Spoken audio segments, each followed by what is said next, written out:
Ternyata seorang Pak Wayan Koster ini kurang gizi. Kurang gizi. Bayangkan seorang gubernur penyakitnya cuma satu, kurang gizi. Sampai dari dilantik, ini kan menjelang 100 hari kerjanya ya periode kedua. Apa sih hal konkret yang sudah dilakukan 100 tahun ini? 100 hari Pak Koster ini. Pak Koster Giri ini. Gini, apa yang bisa dilakukan dalam waktu 100 hari seorang pemimpin yang masa jabatannya 5 tahun? Apakah ini artinya belum ada yang beliau kerjakan selama 100 hari? Sudah. Misalnya kalau kita bicara tentang 100 hari apa sudah Surya pada Tower peresmiannya? Itu kan udah dulu. Tapi kan itu selesai. selesai. Peresmiannya. Peresmian turut. Artinya kalau nanti kalau saya angkat yang sampah, yang deklarasi sampah, SE. Deklarasi melawan ormas premanisme kan banyak. Tapi kan kalau kita baru sebatas deklarasi itu. Buktinya gaya kepemimpinan Deddy Mulyadi yang belusukan seperti Jokowi itu kemudian dibandingkan dengan gaya kepemimpinan Koster yang seremonial, keluarkan SE gitu. Gimana menurut Pak? Buat saya itu cuma popularitas ya, tapi nggak akan ada hasilnya. Berarti secara pribadi Bligos lebih suka Pak Koster apa Deddy Mulyadi saya tanya? Mau jujur nih? Saya lebih suka Itulah kaitannya kenapa ada pelarangan penggunaan plastik.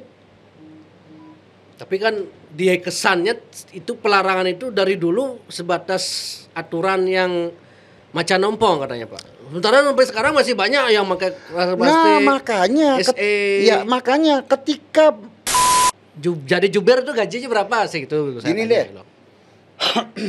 saya siapkan Banten. Kuda perlu Pejatian.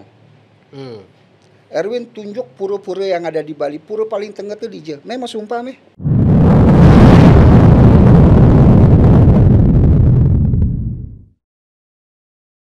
Om Swastiastu. Akhirnya bisa ngobrol dengan jubir gubernur gitu kan, juru bicara gubernur Bali. Ini saya sebenarnya pengennya Pak Koster langsung yang ngomong sebenarnya beliau semakin. Cuman saya chat Pak Koster 2 kali beliau bilang sibuk. Kayaknya memang padat sih memang ya. Jadi kebetulan dari Blegos yang mau. Oke, bagus lah. Artinya tiang ingin biar opini ke masyarakat itu biar dua sisi gitu. Cover both. Yang perkenalkan dulu mungkin Semeton Jak Bali ada yang belum kenal. Beliau adalah I Gusti Putu Eka Mulyawan Arya. Bukan ya. Mulyawan Wira Senapati alias Gus Wawan. Niki wajahnya Bligos niki sering sekali yang dengar di media sosial. Setiap ada heboh serangan terhadap Pak Yan Koster, muncullah Swastiastu sebentar gitu. Jadi memang cocok Bligos jadi jubir Bligos, artinya gaya komunikasinya Bligos artinya menjelaskan tidak dengan marah gitu kan. Masih halus cuman tajam gitu. Oke Bligos, kita ngomongin apa nih pertama nih? Ya apa aja boleh. Boleh nih. Kalau Jak Bali kan berdasarkan apa yang sedang ramai di masyarakat, yang jadi perhatian masyarakat. Memang artinya, itu yang harus diangkat. Artinya Pak Gubernur Koster masih sampai saat ini artinya penuh dengan atau bahasa kasarnya, mohon maaf ini pembulian gitulah. Setiap ada ngepost program positif kan, dibully terus gitu.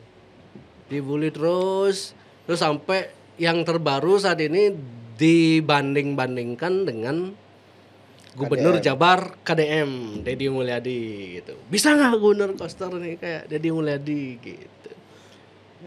Ya begitu. Itulah dulu Bligos. Gimana kalau Bligos menanggapi itu sebagai jubir atau Pak Koster gimana sih tanggapannya terhadap kritik ini? Mungkin Bligos sering juga komunikasi ya dengan Pak Koster ya, mungkin itu. Yang pertama jadi kalau soal kesibukan Pak Gubernur ini memang sibuknya sangat luar biasa. Agendanya itu dari pagi buta sampai malam menjelang tengah malam. Bahkan saya lebih sering berdiskusi dengan beliau itu selalu di atas jam 11 malam. Bahkan pernah jam setengah 12, jam 12 beliau baru menghubungi saya. Gitu. Karena kesibukannya itu. Jadi mohon maaf kalau Pak Gubernur belum bisa memenuhi undangannya. Bro Erwin gitu. Menyikapi tentang kritikan yang begitu banyak di masyarakat, bahkan setiap program pun selalu dikritik, kan begitu. Ya. Saya itu pernah bicara berdua dengan beliau. Beliau hanya bilang begini sama saya. Saya melihat kritikan bahkan bulian yang datang kepada diri saya itu dari kacamata yang lain, gitu. Bahwa semakin tajam kritikan masyarakat, itu artinya semakin besar dan tinggi harapan masyarakat terhadap seorang pemimpinnya.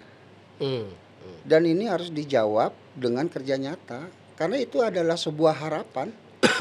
Jadi Pak Wayan Koster itu melihat itu selalu dari sisi positifnya. Hampir tidak pernah saya melihat beliau itu menanggapi sebuah kritikan itu dengan emosi. Itu hampir nggak pernah saya lihat, bahkan nggak pernah. Yang keluar justru itu, beliau melihat kritikan itu semakin tajam, artinya semakin tinggi harapan masyarakat kepada diri beliau untuk melakukan kerja-kerja demi masyarakat Bali. Berarti Pak Koster tidak menganggap kritikan itu, lawan politik atau apa nih gitu. Enggak. Tapi kesannya kok seperti itu, Pak? Atau mungkin respon dari siapa nih? Pendukungnya mungkin. Nah, kalau soal bicara pendukung, ada sekian juta yang mendukung Pak Wayan Koster. Yang memilih. Nggak bisa kita atur satu-satu. Gitu. Tapi suara resmi yang keluar dari beliau, setidaknya selain dari beliau ya dari kami. Itu. Nah, nggak pernah tuh ada jejak digitalnya Pak Wayan Koster marah-marah, mencaci maki. Kan nggak mengancam orang yang mengkritik. Enggak lah. Enggak, tidak seperti itu. Artinya terkesannya begitu, Pak. Karena ada istilah buzzer RP yang sekarang di bahasa netizen itu kan. Wah, artinya setiap Pak Suardika terutama yang sering mungkin juga teman Pak nih ya. Itu yang sering mengeluhkan itu. Salah satu guru politik saya itu. Ya, setiap saya bikin komen pasti buzzernya nyerbu itu. Buzzer nyerbu. Itu gimana? Emang disiapkan untuk menyerang Pak Suardika? Enggak ada. Itu memang respon dari murni dari pendukung militannya gitu ya. Bagaimana kita nggak bisa ngatur ya masyarakat dengan keragaman cara berpikir. Kan begitu, intelektualitas juga yang tidak semuanya sama, emosional masyarakatnya juga tidak semuanya sama, kan nggak bisa kita mengatur. Jadi saya zaman periode pertama Pak Jokowi, saya itu suka mengkonter. Tentang ketika ada orang yang memfitnah, membuli Pak Jokowi waktu periode pertama, periode kedua pun begitu. Apakah saya buzzer? Saya ketemu aja nggak pernah sama Pak Jokowi, boro-boro dibayar. Tapi kan karena panggilan hati, karena saya mendukung beliau. Dan begitu juga yang terjadi sama Pak Wayan Koster. Kalau Pak Wayan Koster bisa mengatur semua, mungkin akan diatur semua untuk tidak bicara. Tapi kan nggak mungkin. Gitu. Itu masalahnya. Kalau boleh tahu, karena Bligus saya lihat selalu mengkonter kan ketika ada isu yang ramai itu, Bligus pasti muncul gitu. Bahkan di akun-akun yang serentak lah, akun-akun media sosial itu. Itu Bligus digaji untuk itu, jadi jubir itu gajinya berapa sih itu? Gini deh, saya siapkan Banten, kuda perlu Pejatian. Erwin tunjuk pura-pura yang ada di Bali. Pura paling tengah tuh di Je. Memang sumpah berapa saya digaji? Saya sampai detik ini tidak terima gaji kok. kalau tidak terima gaji kemudian memakai itu mendukung begini, orang kadang-kadang itu orang ceritanya? itu kan mengukur baju yang dia pakai ke badan orang lain, belum tentu sama. Pikiran orang-orang itu mungkin kalau dia yang diminta tolong sama Pak Koster harus dibayar, gitu. Kami enggak, bukan hanya saya loh. Ada 45 bidang percepatan yang dibentuk oleh Pak Wayan Koster selaku Gubernur Bali. 45 bidang percepatan. Iya, pembangunan Bali. Itu ya rata-rata 10 sampai 15 orang. Di tim saya sendiri itu ada 22 orang. Akademisi, beberapa profesor, doktor, dan praktisi di tim bidang yang saya menjadi koordinatornya. Kalau rata-rata anggap saja 10 orang itu sudah 450 orang loh. Biaya dari mana untuk membiayai ini? Nggak ada, karena memang ngayah. Dengan satu pemikiran, kami punya kecocokan idealisme dengan Pak Wayan Koster. Kami paham tekad dan tujuannya Pak Wayan Koster menjadi pemimpin Bali. Kalau visi kami nggak sama, tekad kami nggak sama, apalagi kami mendukung koruptor gitu, Pak Wayan Koster yang sudah terbukti misalnya korupsi, ya enggak lah, kan sama aja bodoh namanya.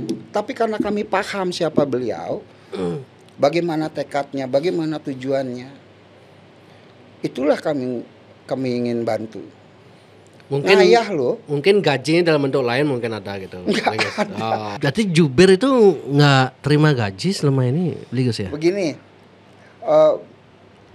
sampai hari ini saya tidak pernah menerima gaji apapun sejak Februari apapun, itu, ya. Sejak dilantik Ya. itu. Tapi bila mana nanti suatu saat saya mendapat gaji, berarti ladang ngayah saya ini berubah menjadi ladang pengabdian. Selesai di situ. Begitu aja. Tapi kalau mau jujur-jujuran ya memang kita nggak terima gaji. Pekerjaan Gus selain jadi jubir di Pemprov, jubir gubernur apa selama ini? Ya, saya udah swasta. Oh, punya usaha. Ya. Usaha apa kalau boleh tahu, Pak? Ya ada beberapa lah. Yang penting cukup buat makan, cukup buat jalan-jalan, gitu. Nggak boleh tahu nih. Usaha apa itu? Saya konsultan investasi. Oh, konsultan investasi. Oke. Dulu kalau saya nonton YouTube, baca berita itu dulu Gus Wawan ini dulu politisi di Demokrat ya, ketua DPC Demokrat Karangasem. Pernah juga jadi anak wakil Bupati Karangasem zaman Pak Gredeg periode pertama ya? Zamannya Pak Sumantara. Oh, kalau pernah jadi anaknya sih bukannya pernah, memang jadi anaknya. Artinya gitu. Pernah jadi anak wakil Bupati. Artinya Pak Gus Wawan anak wakil Bupati zaman itulah gitu. Oke. Ya, terus pernah di Hanura juga. Betul. Sekarang masih Hanura berarti, politisi Hanura. Ya, sebetulnya saya udah pengen resign dari politik. Gitu, udah cukup lah saat ini ya. Ya, cuman kita lihat nantilah. Oke. Kok bisa resign di politik kan udah? Ya, mereposisi diri dulu lah. Saya pengen fokus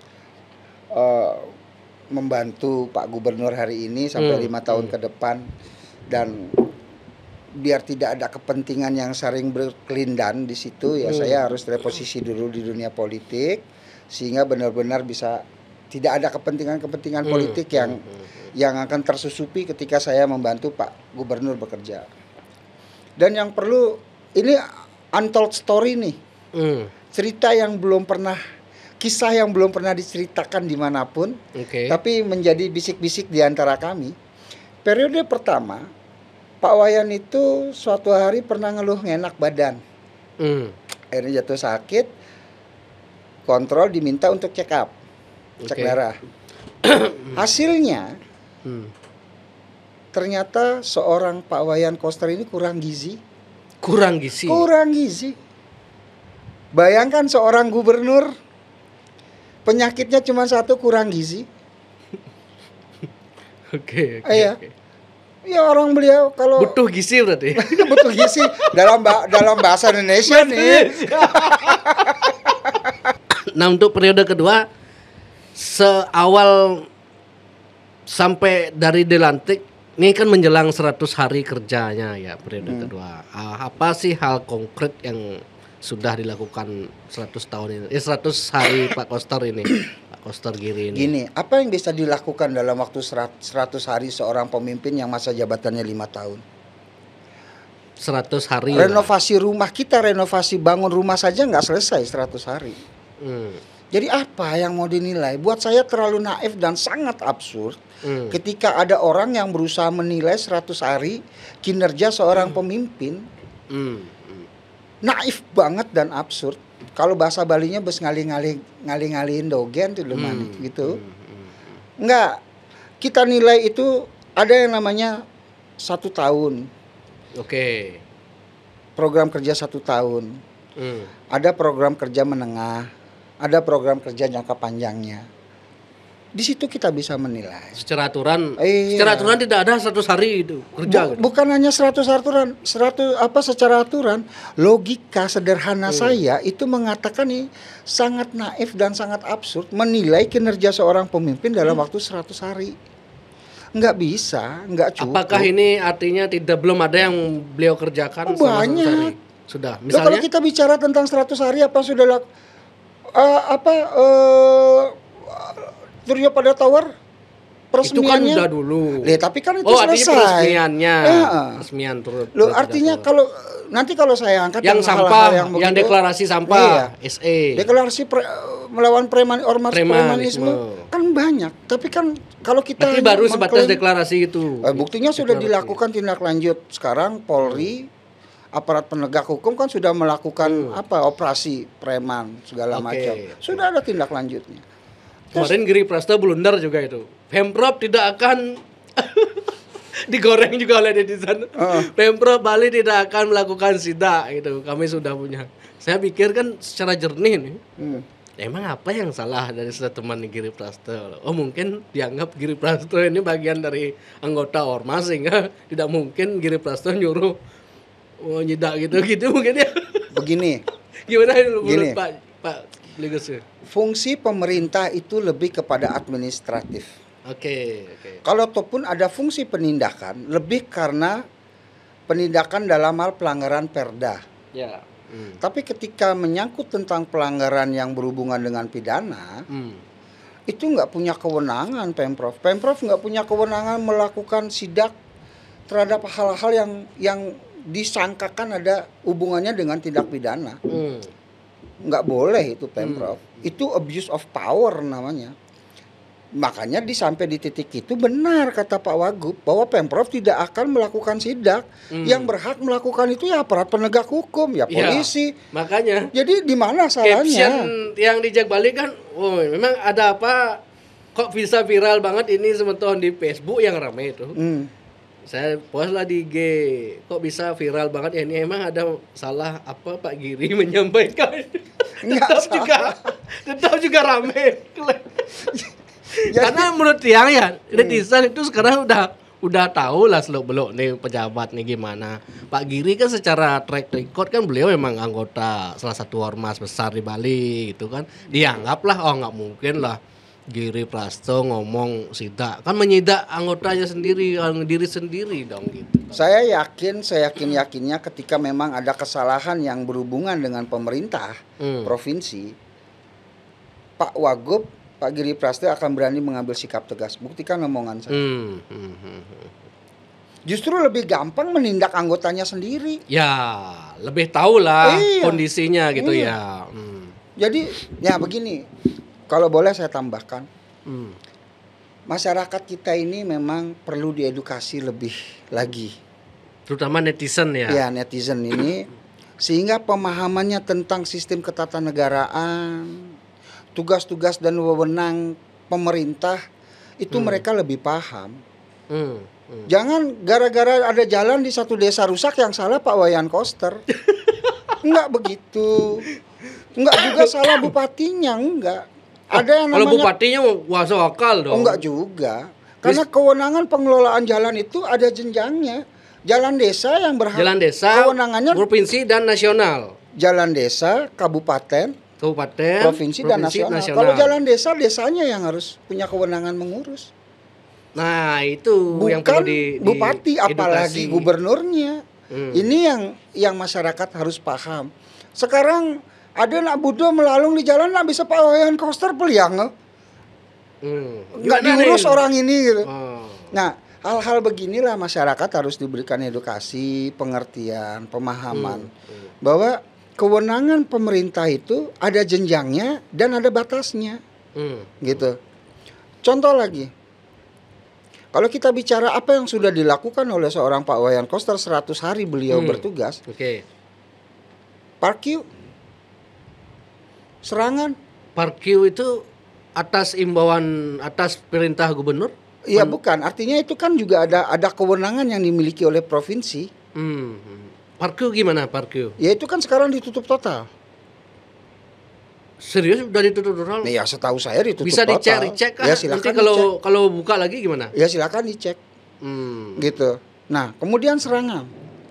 Bagaimana bahkan Pak Wayan Koster selaku gubernur menginstruksikan Kasatpol PP untuk mengirim anggotanya untuk mengawasi, sehingga investor yang tadinya di sana menghalang-halangi masyarakat untuk masuk ke pantai itu sekarang sudah nggak bisa lagi mereka sewenang-wenang.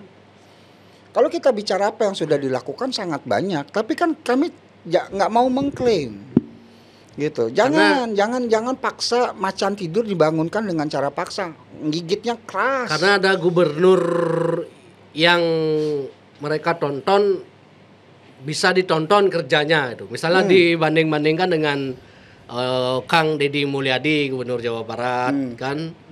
Bahkan sering Pak Koster ini diminta untuk bisa nggak Pak Koster kayak Deddy Mulyadi, kita butuh gubernur yang seperti Deddy Mulyadi, bawa KDM ke Bali gitu. Koster tidak menyelesaikan masalah gitu. Hanya kebanyakan imbauan gitu. Nah, kebanyakan seperti Pak Gus sempat tanggapi sebelumnya, kebanyakan pidato seremonial, buktinya masalah sampah katanya. Oh, Pemprov Bali mengumpulkan stakeholder pukul palu, masa dengan pukul palu aja bisa ngadain sementara Deddy Mulyadi turun gitu. Nah itu dibandingkan lagi gitu.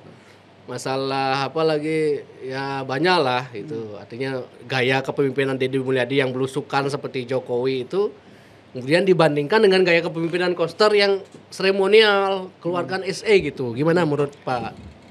Menurut beliau? Saya jawab pasti panjang. Ya, cuman sebelum saya respon, saya tanggapin, saya pengen nanya satu hal. Bro, paham nggak salah satu tugas paling besar pemerintah apa sih? Bisa nggak jawab itu? Salah satu tugas? Ya, pemerintah. Salah satu tugas memang membuat mengatur kan, membuat peraturan. Ya. Cuman kan konkretnya dari aturan itu harus ada gitu, imbasnya gitu. Jadi begini. Tugas pemerintah itu adalah mengatur tata kelola kehidupan sosial masyarakat. Gitu. Kemudian untuk bisa begitu, pemerintah diberikan kewenangan. Nah, kewenangan ini juga harus diatur. Sehingga tidak terjadi abuse of power. Tidak terjadi hal-hal yang overacting yang dilakukan oleh pemerintah. Jadi kewenangannya pun juga diatur.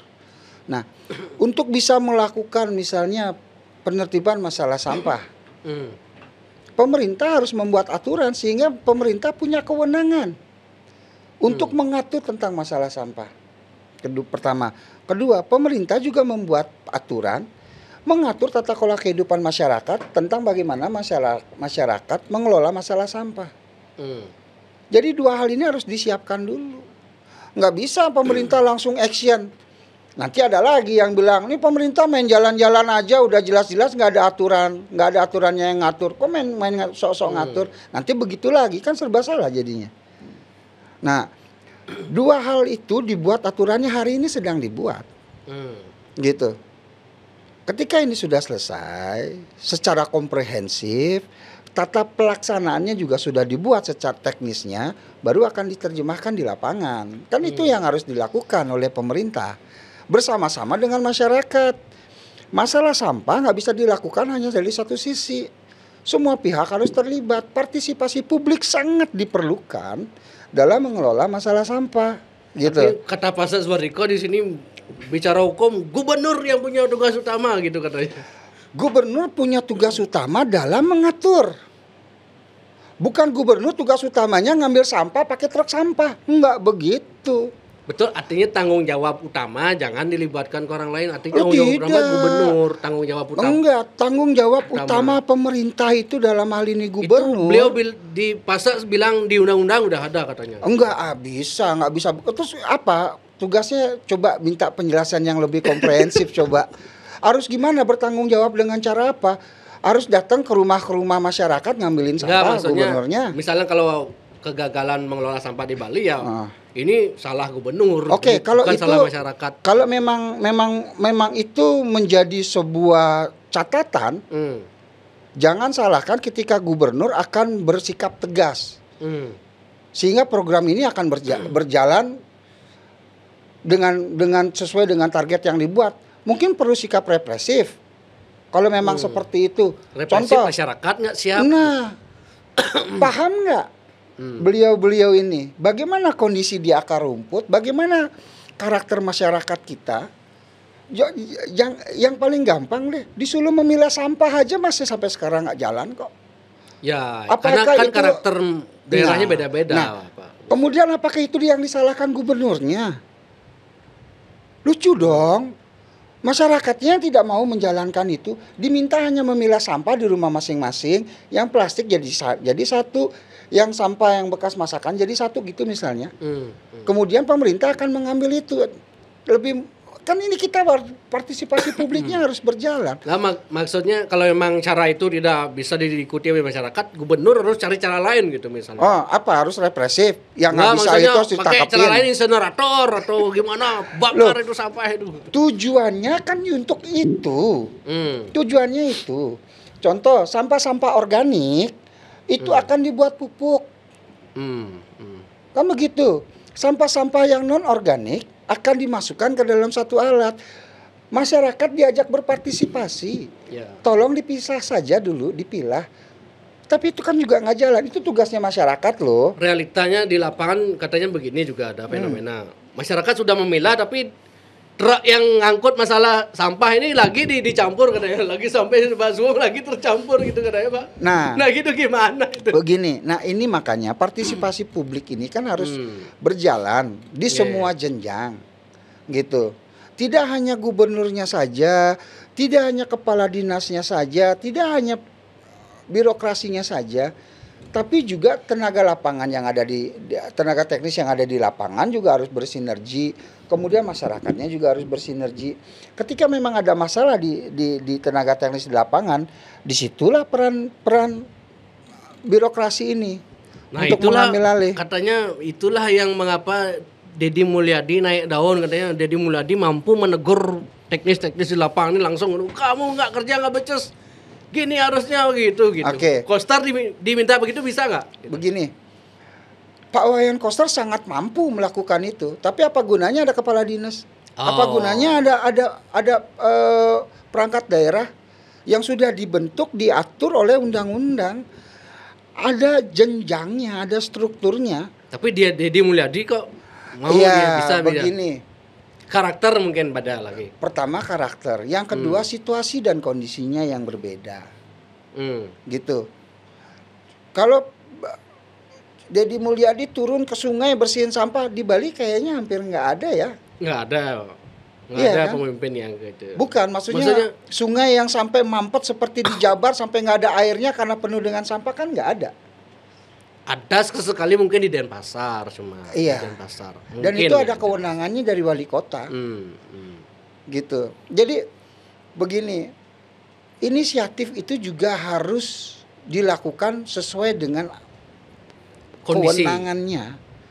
Nggak bisa seorang gubernur main turun aja langsung ke lapangan, sementara itu kewenangannya punya wali kota, punya bupati. Justru itu yang diinginkan oleh netizen, Pak. Ya. Sidak, seru nih. Itu pelanggaran. Ada sidak itu pelanggaran terhadap sistem ketatanegaraan dong. Apa gunanya ada bupati, ada wali kota? Nah, ini makanya ada orang-orang yang mungkin pendukungnya Pak Wayan Koster mengatakan Pak Wayan Koster itu bekerja dalam senyap. Apa? Beliau menegur mungkin, mengingatkan mungkin wali kota atau bupati diingatkan untuk itu ada masalah di tempat Anda gitu. Selesaikan itu. Gitu. Nggak ujuk-ujuk langsung seorang gubernur turun melangkahi kewenangan yang dimiliki oleh kabupaten dan kota madya mengambil alih itu. Buat saya itu cuma popularitas ya, tapi nggak akan ada hasilnya. Habis itu apa? Kan ada yang paling benar, kebijakan itu kan harus sustainable, harus berkelanjutan. Kalau cuman akhirnya hari ini kemudian seorang Pak Wayan Koster turun ke sungai membersihkan, kemudian itu di-upload, diposting oleh banyak pihak dan itu dianggap sebagai sebuah prestasi. Lagi 3 harinya terus banyak lagi sampah gimana? Ya nggak begitu dibuat sistem. Perbedaan cara bekerjanya seperti itu. Artinya kalau saya melihat secara objektif, masyarakat sebenarnya butuh transparansi kinerja pejabatnya sebenarnya. Oh ini gubernur kerjaan dan Deddy Mulyadi memanfaatkan itu. Artinya dia ini loh kerja saya. Oh, artinya masyarakat bisa tahu kerjanya begini. Itu makanya terpenuhi keinginan masyarakat. Tapi hanya sesaat. Nah, itu. Keberlanjutannya gimana? Pak Koster tidak mau seperti itu. Enggak, yang paling penting kan keberlanjutan. Tetap bisa terjaga dengan baik, sistemlah dibuat. Gitu. Berarti secara pribadi Bligos lebih suka Pak Koster apa Deddy Mulyadi saya tanya? Mau jujur nih? Jujur. Saya lebih suka Pak Koster lah. Oh, serius itu? Iya, serius. Berarti bukan karena jubir? Enggak. Bligos kan jubir ya jelas lah bilang gitu. Saya lebih suka itu karena apa? Kita menjalankan negara ini kan negara ini akan kuat ketika sistemnya baik. Sistemnya sudah baik, akan menjadi kuat negara ini ketika orang-orangnya menjalankan sistem dengan baik dan benar juga. Nah kalau sistemnya sudah baik tapi dilanggar terus, kacau balau negara ini. Untuk apa ada bupati, untuk apa ada dinas, untuk apa ada hal yang memang secara teknis mereka punya tugas. Nggak bisa lah seperti itu. Tapi kalau bicara tentang bahwa seorang pemimpin harus turun ke masyarakat, itu saya sepakat. Dan itu akan dilakukan oleh seorang Pak Wayan Koster ketika program kerja yang sedang dirancang oleh tim percepatan pembangunan Bali bersama-sama dengan perangkat daerah yang ada di Bali, yang ada di Provinsi Bali, itu selesai. Itu baru dalam implementasinya beliau akan turun ke masyarakat. Kita lihat dalam waktu 2-3 bulan ke depan. Kita lihat. Nanti mungkin sesekali Jak Bali bisa podcast on location sama Pak Gubernur. Iya, boleh. Saat sedang turun ke tengah masyarakat, mungkin ada isu sampah atau gimana. Kan lebih dinamikanya lebih bagus ya. Siap. Jadi podcast on location gitu lah. Betul. Dengan Pak Gubernur. Langsung ya. Iya. Benar. Gitu. Nah, ininya masyarakat masih sepertinya terbuai dengan gaya-gaya blusukan begitu kan. Buktinya terbukti dulu Jokowi blusukan sampai bisa jadi dengan gaya blusukan yang begitu jadi presiden sampai kan. Mungkin juga Kang Deddy mengikuti gaya itu gitu mungkin ya. Cuman kembali Bligos juga ada benarnya juga. Terkadang yang begitu-begitu itu juga based on viral aja kan. Setelah sudah terpublish artinya sustainable-nya keberlanjutannya tidak ada. Begitu. Ada nggak setelah Pak Deddy Mulyadi turun membersihkan sungai lagi seminggunya ada nggak yang ngecek lagi sungainya udah benar-benar bersih nggak? Nggak ada kok. Nggak ada loh yang ngecek seperti itu. Harusnya dicek. Tapi kalau ternyata masih mampet seperti itu, minta lagi harusnya Pak Deddy Mulyadi turun lagi bersihin sungai sampai benar-benar bersih. Kalau mau seperti itu seorang Deddy Mulyadi 4 jempol buat dia. Tapi dia pernah berkali-kali turun seru. Dia pernah mengklarifikasi Deddy Mulyadi. Saya disebut gubernur konten gitu. Tapi di balik gubernur konden saya, anggaran humas itu jauh dipangkas gitu. Jadi masyarakat tidak perlu lagi dicocoki dengan berita yang jadi bisa ngefisiensi anggaran publikasi dan humas katanya. Sementara ini Pak Putuarto kayak pernah bikin status di Facebooknya dibandingkan juga dengan anggaran humas Jabar dengan penduduk sekian dipangkas dari 50 miliar ke 3 miliar. Sementara di Bali 300 miliar katanya anggaran humas apa anggaran Infokom. Anggaran Dinas Infokom gitu 300 miliar itu. Itu gimana itu menanggapi postingan dari Pak Putuarto? Gini. Ini saya memang pingin bicara ini gitu. Ya, silakan Pak. Masyarakat orang-orang yang merasa dirinya hebat, pintar dan merasa dirinya tokoh itu sangat disayangkan ketika mereka ini menyampaikan sebuah cerita hanya berdasarkan asumsi. Mereka memainkan asumsi tanpa dibarengi dengan fakta-fakta. Ujung-ujungnya fitnah. Asumsi-asumsi liar yang dipakai untuk memprovokasi pikiran masyarakat. Dengan tujuan-tujuan tertentu yang saya nggak paham nih tujuannya apa. Gitu. Tapi asumsi saja. Mereka banyak bermain asumsi. Apa iya anggaran humas 300 miliar? Out of logic gitu. Itu apa ya? Saya sampai speechless dengar. Berarti tidak benar anggaran humas Pemprov Bali 300 Gila, miliar. Sampai 300 miliar, 3 miliar kali. Betul loh, saya cek statusnya biar nggak salah nih, statusnya Putuarto ini. Kemarin saya screenshot saya sempat itu. Pangseng peleh lah itu. Putuarto. Nah ini. Anggaran, bukan anggaran humas, anggaran Infokom 2025 Jabar versus Bali. Jabar 5,3 miliar, Bali 390 miliar. Anggaran Dinas Infokom maksudnya nih, Bligos. Nah, Infokom ini termasuk humas katanya. Jadi status dia melalui Perda APBD masing-masing provinsi kita bisa membandingkan penggunaan anggaran rakyat melalui APBD 2000 antara Jawa Barat dan Bali. Pada tahun anggaran 2025 Jabar hanya mengalokasikan total 5,3 miliar untuk urusan statistik dan persandingan dengan yang diberi kepada Dinas Infokomnya. Sedangkan Bali mengalokasikan 390 miliar untuk Dinas Infokom, Turyo Pada serta pengembangan dan integrasi layanan digital. Misi penjelasannya misi Turyo Pada pengembangan integrasi digital. Nah, itulah gimana itu? Ya. Turyo Pada itu kan proyek. Itu termasuk Turyo Pada ya, Infokom. Jadi ya kalau dibuat secara general bahwa anggarannya ya iyalah gitu loh. Setiap dinas kan beda-beda ya gininya. Iya. Makanya saya bilang janganlah kita bermain asumsi liar, asumsi yang hanya justru akan memprovokasi pikiran masyarakat. Yang benar itu anggaran humas di Pemprov sekarang itu berapa kalau boleh tahu? Saya nggak tahu. Nggak tahu. Jubir nggak tahu. Saya kan jubir bukan ngurusin anggaran. Oh gitu. Siap. Saya kira jubir tahu segalanya gitu. Ada asbak kan nih? Oh, ada. Bentar. Oke, taruh di belakang aja biar nggak terbang. Ini saya udah berhenti ngerokok, Bligos. Iya. Jadi saya sekarang nge-vape ya. Nge-vape. Ya katanya lebih enak nge-vape ya, gitu. lebih sehat katanya. Apalagi kalau yang ngeluarin ini antisara vape ini. Nanti selesai podcast tolong ya. Saya kasih nomor rekening saya. Kan udah diiklanin.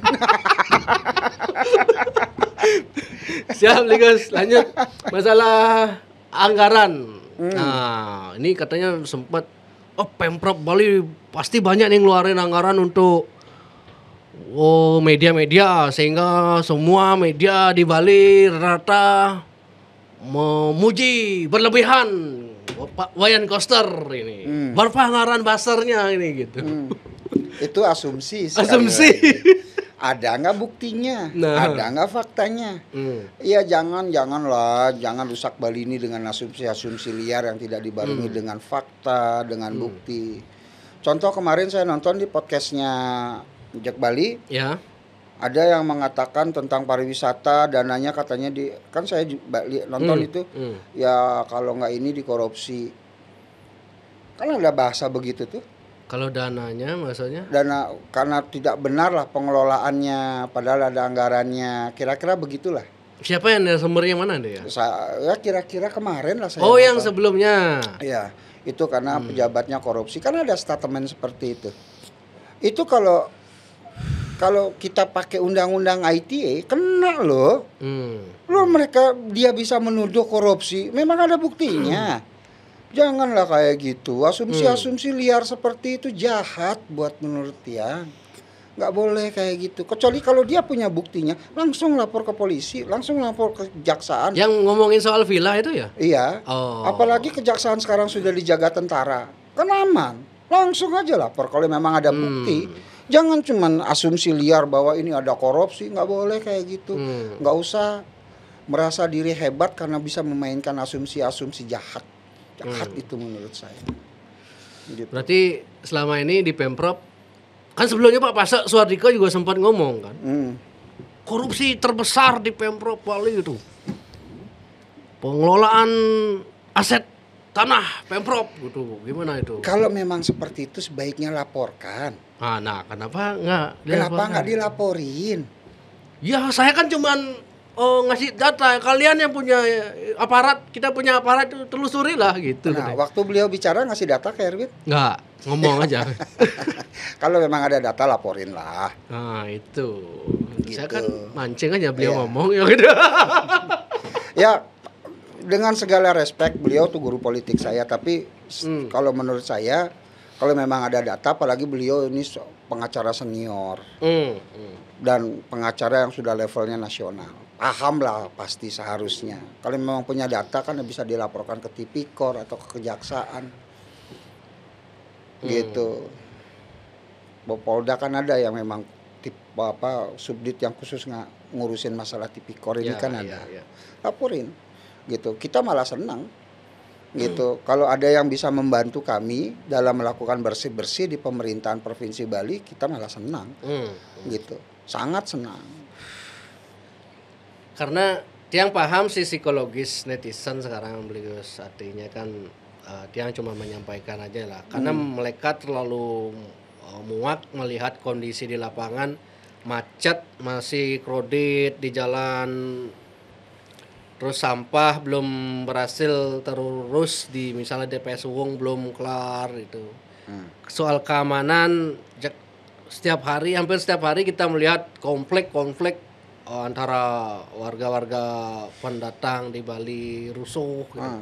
Nah, maka dari itulah dianggaplah Bali ini autopilot, ini punya pemimpin, punya gubernur atau enggak sih sebenarnya Bali ini gitu. Itu gimana beliau menanggapi? Ya. Yang harus dipahami, pasca periode pertama Pak Wayan Koster bertugas sebagai gubernur Bali, ada jeda hampir 2 tahun. Oh, ada apa namanya? PJ, Pak PJ ya. Oke. 5 tahun pertama Pak Wayan Koster ini bertugas, 3 tahunnya itu dihabisi untuk melawan pandemi COVID. Oh ya, COVID waktu itu ya. Mungkin 95% daya upaya pemikiran yang dimiliki oleh seorang Pak Wayan Koster selaku gubernur dibantu oleh Pemprov itu untuk mengatasi pandemi COVID. Gitu. Itu selama 3 tahun loh. Gitu loh. Tapi tahu nggak masyarakat, saat pandemi COVID, pertumbuhan ekonomi Bali itu minus 12% lebih. Tapi tahun 2002, ini tahun 2020 di triwulan keempat, itu kita itu minus 12 sekian persen. Tapi di tahun 2022, di triwulan yang keempat, itu kita sudah tumbuh 6, sekian persen. Artinya ada pertumbuhan 18% loh, pertumbuhan ekonomi itu. Hanya dalam jangka waktu satu tahun kurang. COVID ini kan secara resmi oleh pemerintah dinyatakan kita bebas dari pandemi kan pertengahan 2022 kalau nggak salah. Tapi di akhir tahun 2022, pertumbuhan ekonomi Bali ini sudah plus 26, sekian%. Padahal tahun 2020 akhir di triwulan terakhir itu minus 12%. Datanya ada, cek di BPS Provinsi Bali. Ya. Dan itu diakui oleh nasional sebagai provinsi yang terbaik dalam penanganan pandemi COVID. Masyarakat tahu, tapi ada orang-orang kelompok tertentu yang berusaha mendistorsi berita ini sehingga masyarakat itu berpikirnya negatif saja dengan Pak Koster. Ini kan jadi masalah karena itu asumsi-asumsi liar yang selalu dimainkan oleh pihak-pihak tertentu. Siap. Soal kemacetan gini, ya, ada nggak soal kemacetan upaya Gubernur Bali Pak Wayan Koster untuk menangani kemacetan di Bali Selatan lah yang terjadi ini? Saya lanjutkan. Saat COVID itu dalam 1 menit mobil yang melintas di jalan ini nih, itu mungkin bisa dihitung pakai jari. COVID. Ya. Kangen Bali yang dulu. Tahun 2022 sampai pertengahan 2023 saat Pak Wayan harus menyelesaikan masa baktinya, itu nggak ada macet. Nah kemudian masa jeda ini pertumbuhan ekonomi yang memang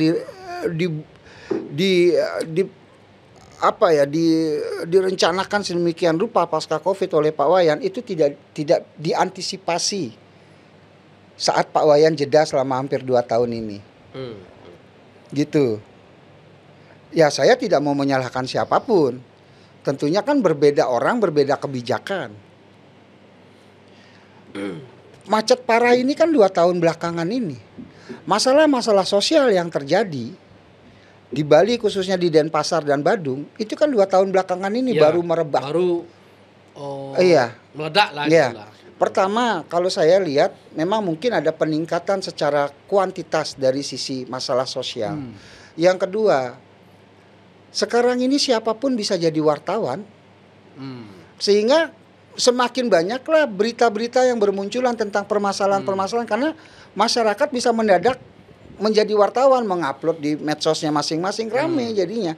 Padahal masalah itu mungkin sebelumnya juga sudah ada, gitu. Tapi memang mungkin secara kuantitas ada peningkatan.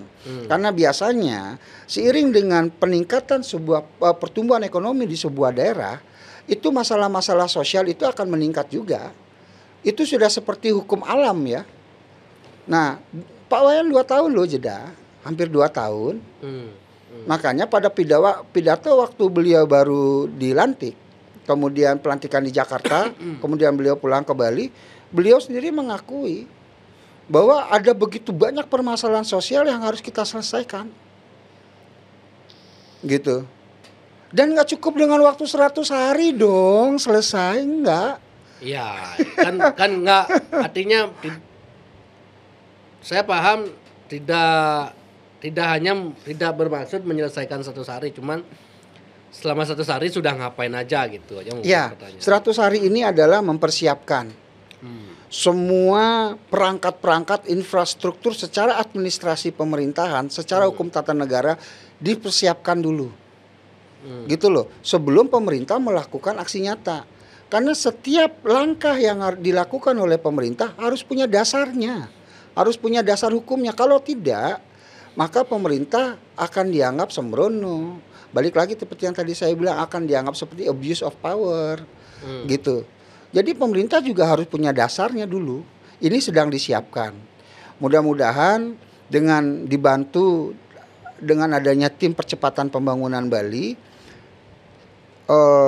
program-program ini sedang disiapkan bisa segera selesai. Dan dalam waktu 2-3 bulan ke depan, Pemprov Bali dengan Pak Wayan Koster selaku gubernur akan segera bisa action. Ini sedang disiapkan. Siap. Kembali lagi pertanyaan tadi, Bliges, soal apa upaya Pemprov Bali untuk mengatasi kemacetan gitu. Apakah sudah punya data di mana titik yang ini dan sehingga solusi bisa dicari atau gimana? Sudah. Kan Pak Wayan Koster bahkan sudah menjelaskan bahkan dalam bentuk video ya. Ada teaser tentang bagaimana akan dibuat jalan underground di bawah tanah sehingga bisa mengurai kemacetan. Jadi sistemnya itu juga akan dibuat dengan lebih baik. Rencana sudah dibuat. Sudah, kan semua harus direncanakan Duitnya dari dulu. mana? Itu kan sekarang krisis duit dan terlebih efisiensi anggaran ini. Apakah bisa? Ya. Kalau dari saya diskusi dengan beliau, semua tidak ada masalah. Bahkan ada yang mengkhawatirkan tentang pemeliharaan jalan juga kan itu dikurangin sekali anggarannya oleh pemerintah pusat. Jadi hanya sekian, kecil sekali. Dan Pak Wayan pun tidak melihat, ya disinilah pentingnya seorang pemimpin yang punya cukup pengalaman di dalam membuat anggaran dan seorang pemimpin yang punya kemampuan dalam menghitung.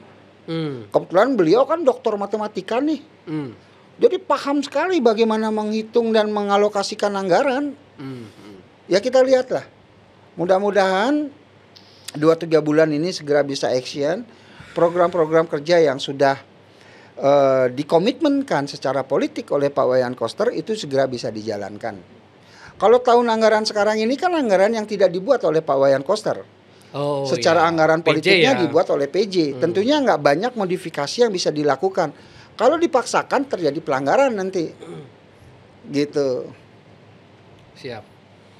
Ini yang poin-poin yang nyatat kemarin, poin-poin biar diskusinya lebih berisi lah, Pak. Nah, soal kemacetan berarti sudah disiapkan untuk solusi berarti ya. Tinggal nunggu action dan duit berarti masalah duit aman itu Pak Pemprov. Katanya Astung kare, mudah-mudahan. Dengan investor kah atau? Enggak, kalau untuk masalah pembangunan infrastruktur jalan raya itu kan kecuali jalan berbayar ya. Baru mungkin bisa menggandeng investor. Tapi kalau jalan umum itu ya tentunya disiapkan dari anggaran pemerintah atau mungkin ada CSR yang bisa program konkretnya itu kemacetan itu? Ya itu kan seperti dibuat underpass. Underpass di mana itu? Kalau nggak salah itu di Sanur, di bypass Sanur akan ada underpass nanti. Bisa itu direalisasikan? Buktinya itu tahun berapa? Di simpang siur, ya simpang apa namanya itu aja bisa. Kita nggak nyangka kan. Di tahun berapa itu akan terrealisasi kalau? Yang jelas 3 tahun ini. 3 tahun ke depan. Mudah-mudahan selama masa bakti 5 tahun ini sudah bisa direalisasikan itu. Kemudian konflik pengemudi online dan konvensional sepertinya masih buntu sampai sekarang nih, Bligus. Masih sering kita lihat nih bentrokan antara, "Woi, kamu driver online, jangan kerja di sini." Nah, masyarakat kemudian mengambil kebijakan sendiri di lapangan yang akhirnya merusak citra pariwisata Bali gitu, saling pukul gitu kan. Itu ada solusi nggak dari Pemprov Bali itu ya masalah gitu? Itu sedang dirancang juga. Karena pada prinsipnya begini, kalau aturan itu kan kita tidak bisa melarang orang berusaha, bahkan KTP saja sudah nasional, berlaku di seluruh Indonesia. Tapi ada jurisprudensinya dilakukan di daerah di provinsi lain di mana orang-orang yang tidak ber-KTP lokal itu dilarang untuk mengambil pekerjaan online, ojek online, driver online. Itu kayak di Jawa Timur kalau nggak salah atau Jogja juga begitu, gitu. Nah, jurisprudensi itu bisa kita pakai. Nanti ini kan akan diatur semua. Ini sedang disiapkan semua perangkatnya. Siap. Nah, apa kebijakan yang akan diambil gubernur atas fakta villa private yang tak bayar pajak jadi tempat penginapan wisatawan seperti podcast yang kemarin bersama tokoh pemilik villa itu? Jadi penyebab Bali rame tapi terkesan atau okupansi hotel turun, villa turun, ekonomi lesu itu karena villa-villa ilegal ini. Ya, rumah yang jadi villa tidak izinnya itu. Itu gimana cara? Jadi begini, yang begitu-begitu itu pasti akan kita tertibkan. Bahkan tim percepatan yang membidangi tentang pariwisata itu, biar saya nggak salah ya, yang membidangi tentang pariwisata itu sedang merancang untuk bisa menertibkan termasuk menarik pendapat pajak Itu dari online travel agent segala itu sedang dirancang aturannya dulu. Sehingga ketika kami melangkah, pemerintah punya landasan kuat. Oke, berarti biar nanti nggak disangka pungli segala macam. Sudah dipersiapkan aturan atau untuk mengenai mereka pajak gitu lah. Ya. Artinya biar kesannya tidak meminta pajak, tidak ada dasar, jadi kan pungli gitu ya. Ya, kemudian juga sedang diatur Kasatpol PP juga sudah menyatakan secara terbuka bahwa mereka sedang membentuk satuan yang khusus untuk mengatasi masalah turis-turis nakal ini yang ada di Bali. Mereka sudah membentuk satuan khusus itu sekarang.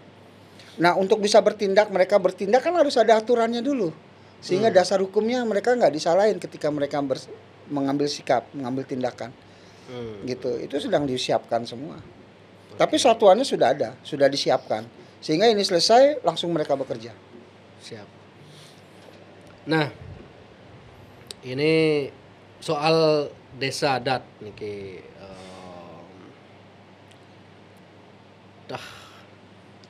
boleh ngasuhin password apa? Soal desa adat, jadi kemarin ada waktu siang podcast sama Pecalang, jadi Pecalang kan masuk desa adat itu baruin saya keberatan dengan Pak Wayan Koster mengancam kalau desa adat tidak bisa tangani sampah tidak akan keluar dana 300 juta itu. Gitu. Desa adat yang mana yang nggak terima? Ada yang ngomong begitu? Artinya ada nggak? Artinya siapa yang ngomong begitu? Yang ngomong itu kan Pecalang yang kemarin itu Pak Yudi itu dari Kelungkung itu. Ngomong gimana? Saya tidak suka cara Pak Koster mengancam. Kan bukan kenapa desa adat yang dibebani untuk urusan sampah gitu loh. Terus harus siapa yang dibebani? Harusnya kan tugas dinas, desa dinas. Jadi desa adat bukan bagian ansih dari Bali. Nah, kenapa semua dibebankan ke adat gitu? Enggak juga, enggak gitu. Semua dibebankan ke adat. Tapi sebagai bagian dari partisipasi publik. Desa adat juga diharapkan bisa bekerja bersama dengan desa dinas dan stakeholder lainnya untuk menangani masalah sampah. Nah, itu tidak berhasil. Di desa adat ini kan ada kerama adat.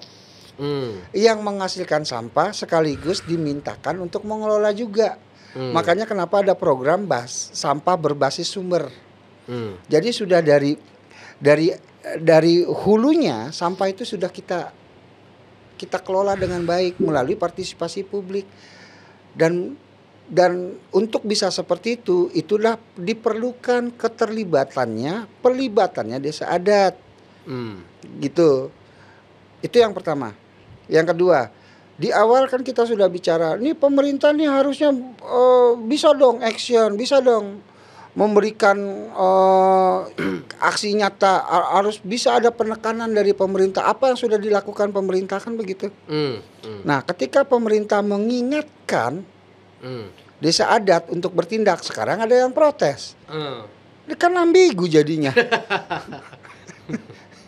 Tapi apakah masyarakat adatnya, prajurunya ada yang ngomong begitu? Nggak ada kan? Nggak berani ya. Lah. Ini asumsi lagi nih dia nggak berani. Menurut saya itu nggak berani. Ini asumsi lagi. Masalahnya kalau memang nggak berani, hanya gara-gara Pak Wayan Koster memberikan bantuan sebagai gubernur Bali kepada desa adat, kemenangan Pak Wayan Koster nggak cuma 50 sekian persen, harusnya 100%. Karena yang diberikan bantuan kan 100% desa adat di Bali. Jadi nggak begitu. Janganlah. Ada prajuru yang berani ngomong itu langsung cabut. Oh enggak juga. Nggak cair BKK-nya. Enggak. Buktikan ya. Asal jangan bermain asumsi. Harus ada fakta gitu. Ada bukti lah. Ini yang harus kita cobalah kita lebih bijak lah. Lebih bijak dan dewasa sehingga menghasilkan pikiran yang baik, pikiran yang positif.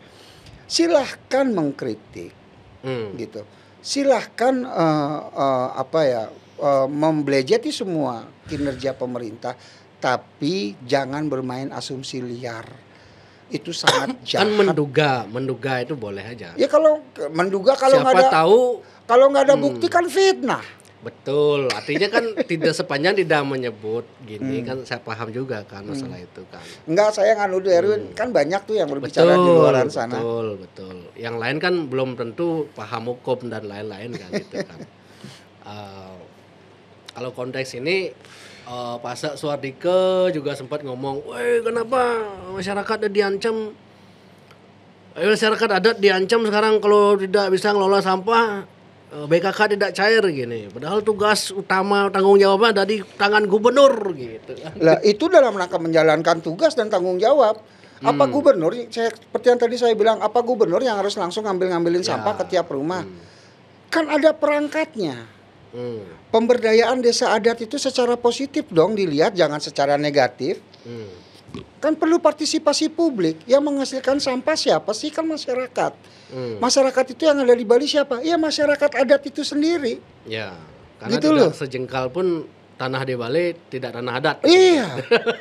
Jadi gimana kalau logika sederhana kita, konstruksi berpikirnya tuh kita buat dulu lah gitu. Karena desa adat di Bali kan desa Kalepatre itu ada juga perspektif gimana cara pilah sampah. Kalau urusan sampah itu di desa-desa yang terpencil itu kan masih ada konsep tebel. Ya otomatis masyarakat nggak bisa diajarkan pilah sampah. Mereka lebih baik tahu sampah tebel dibakar gitu. Ya, jadi begini.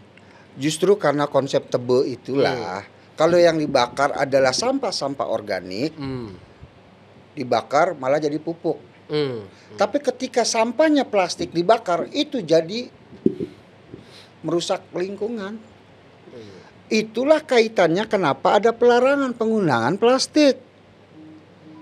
Tapi kan dia kesannya itu pelarangan itu dari dulu sebatas aturan yang macan ompong katanya Pak. Sementara sampai sekarang masih banyak yang pakai plastik. Nah makanya ketika Pak Wayan Koster selaku gubernur memberikan peringatan begitu saja ke desa adat sudah dibilang katanya ngancam-ngancam.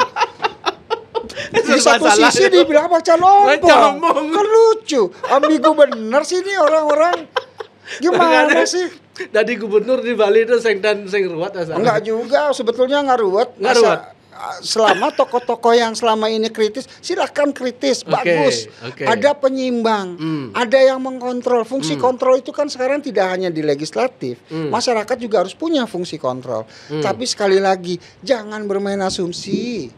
Harus ada bukti dan faktanya, gitu loh. Kalau cuma asumsi jadinya ini ambigu semua. Di satu sisi dibilang macan ompong, di satu sisi ketika berusaha menjalankan aturan itu secara tegas dikatakan berlebihan, aneh dong.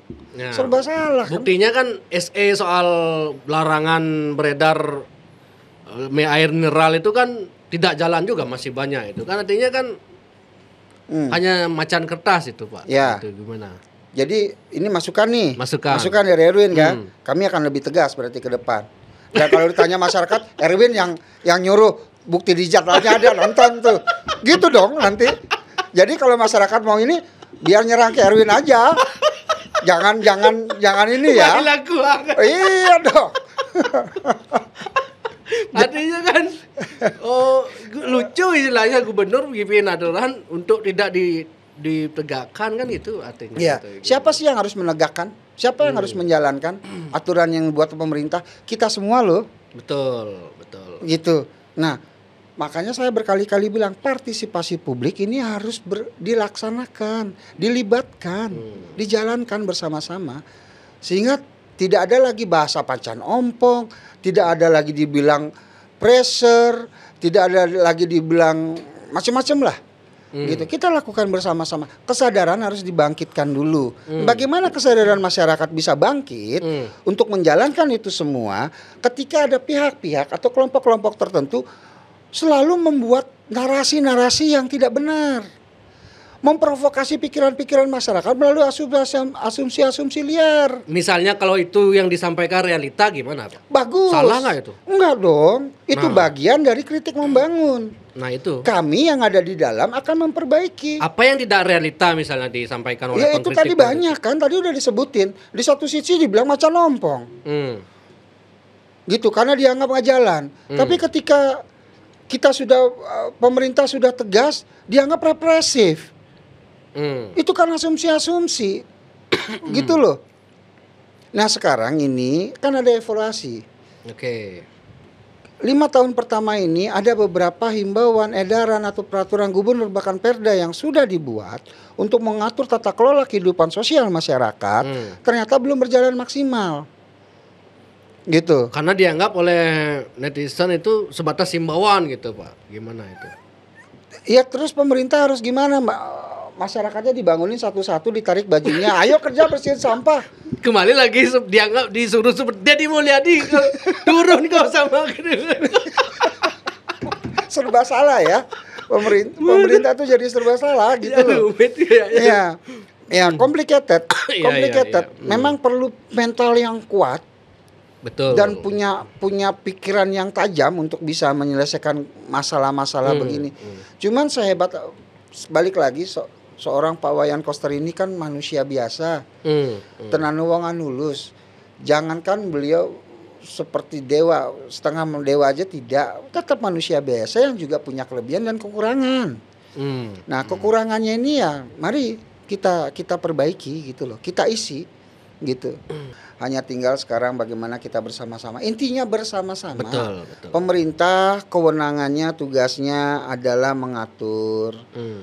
Gitu. Bagian dari mengatur itu mengeluarkan himbauan. Kan gitu. Nah, masyarakat sebagai pemilik Bali yang sesungguhnya menjalankanlah itu. Gitu loh. Kita sama-sama pemerintah dan masyarakat. Pemerintah kan juga istrinya masyarakat. Ya. Bukan robot. Nah, ini menarik, sebelum dia ngakhiri. Kemarin Pak Koster ada statement Humas Pemprov gagal total gitu. Itu banyak pembulian, kritikan, tidak ada klarifikasi gitu. Itu sampai Pak Gubernur ngomong gitu, gimana? Ada apa di internal itu, Pak? Saya nggak tahu ya. Nggak tahu. Kan saya kan baru. Oh, baru? Iya. Yang dulu-dulu itu ya saya nggak ngerti bagaimana sistemnya. Konteksnya itu humas yang dulu maksudnya Pak Koster? Ya iyalah. Masa humas yang sekarang? Kalau humas yang sekarang memang nggak bisa kerja, kan saya udah nggak duduk di sini jadi jubir. Oke. Sederhana cara berpikirnya kan. Oh, maksudnya Pak Koster humas dulu gagal total gitu. Ya, jadi gini. Sekarang ini tadi yang disebutkan oleh siapa itu tokoh Beli Putu Harta, Pak Putu Harta, Infocom segala. Infocom, kenapa Infocom anggarannya 390 miliar? Itu juga salah.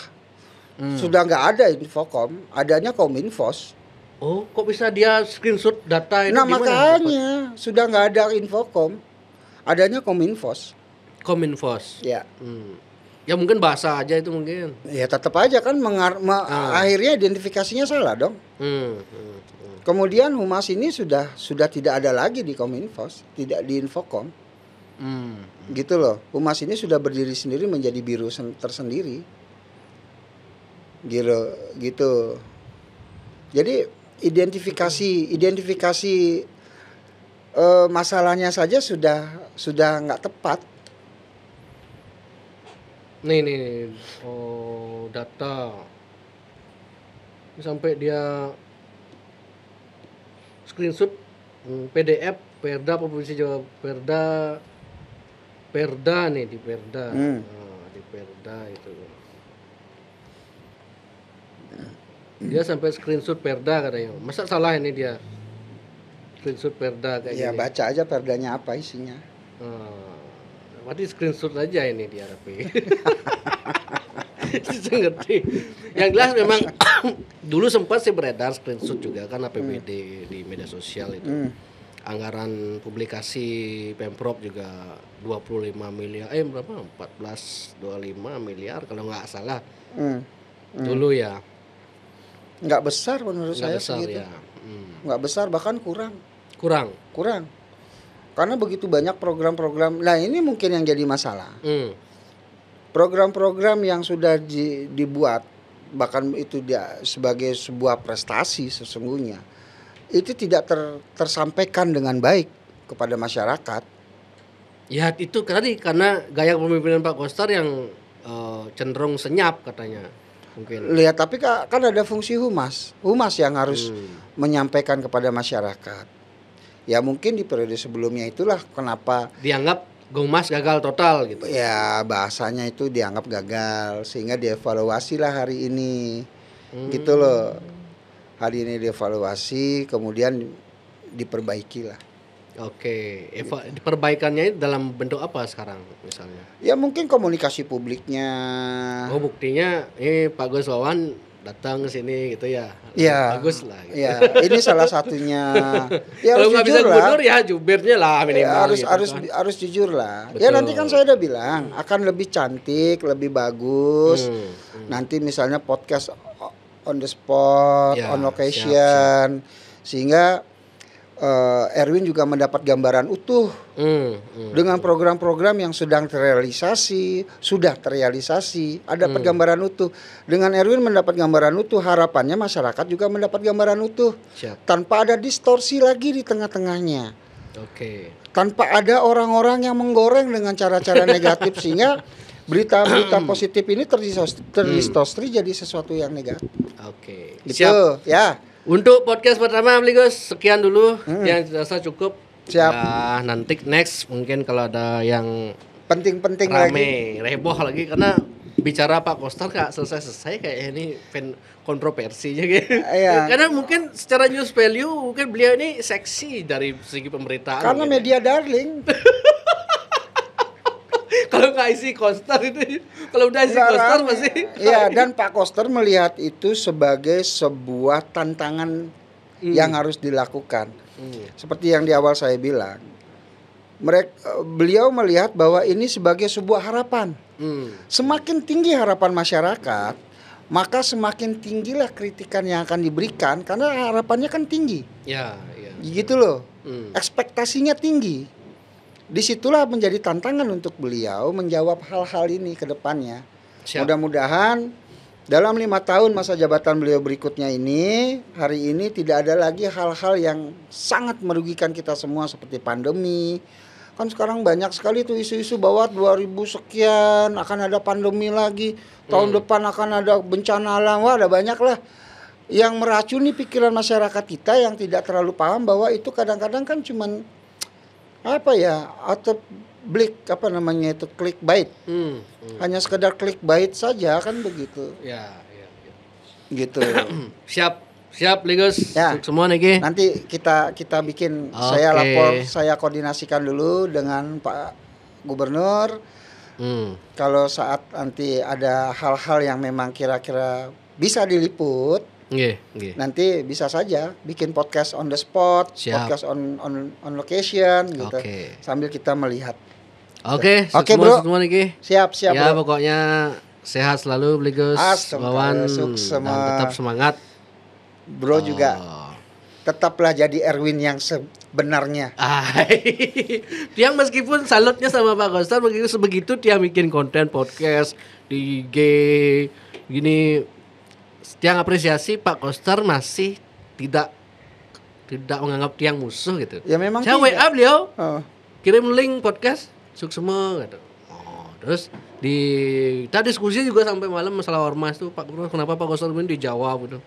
Wih nyak balas sedih lah gitu. Tapi malam-malam. Oh iya. Malam-malam memang beliau saya berikan ini dulu. Mohon maaf kalau misalnya paginya nge-WA malamnya baru dijawab. Karena memang kesibukannya luar biasa. Sangat sibuk. Cuman yang paling gini Pak Giri WA benar-benar sulit. Ya karena beliau tugasnya kan ke dalam. Beda orang. Ya. Beda orang, beda karakter dan memang tugasnya lebih ke internal. Siap. Oke bagus. Semua nih kita tutup. Om Santi. Bro, tos dulu dong. Siap.